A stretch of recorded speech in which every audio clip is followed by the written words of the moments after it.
রাজশাহীতে বিএনপির দায়িত্বপ্রাপ্ত কিছু নেতৃবৃন্দ 5ই আগস্টের পরে যে সকল আওয়ামী লীগের প্রেতাত্মারা এতদিন আমাদের উপরে অন্যায় অত্যাচার নিপীড়ন করেছে, আমাদের সোনার ছেলেদের বাড়ি বাড়ি গিয়ে পুলিশ দিয়ে হানা দিয়ে গ্রেপ্তার করেছে, সেই সব প্রেতাত্মারা কিছু কিছু বর্তমান দায়িত্বপ্রাপ্ত নেতাদের আশেপাশে আমরা দেখতে পাচ্ছি। তারা স্বার্থের জন্য, তারা তাদের লোক নাই বল্লায় লোক বাড়ানোর জন্য আওয়ামী লীগকে প্রশ্রয় দিচ্ছেন।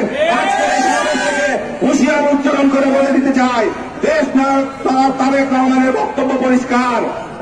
কোন আওয়ামী লীগ আপনাদের বিএনপির কোন নেতার আশেপাশে যদি থাকে তাদের ব্যবস্থা নিতে হবে।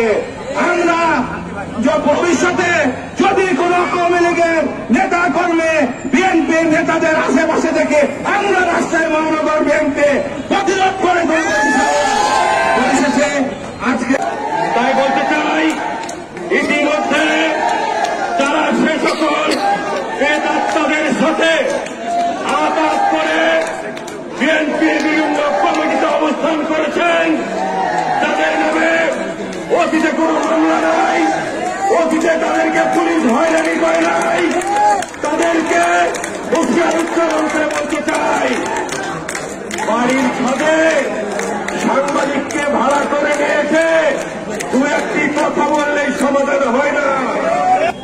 যারা এদেশের মানুষকে খুন করেছে, গুম করেছে, বাংলাদেশের প্রত্যেকটি সেক্টরকে ধ্বংস করে দিয়েছে, তারপর ছাত্র জনতার আন্দোলনের মুখে তারা ক্ষমতার মস্তক থেকে পদত্যাগ করে ভারতে পালিয়ে গিয়েছে।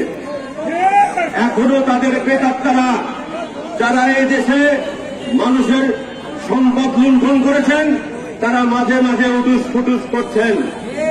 আজকের এই সমাবেশ থেকে বলতে চাই, মনে রাখেন 71 সালে আমাদের নেতা শহীদ রাষ্ট্রপতি জিয়াউর রহমান স্বাধীনতা ঘোষণা দিয়ে শান্ত ছিলেন না, অস্ত্র হাতে নিয়ে যুদ্ধ করে দেশ স্বাধীন করেছিলেন।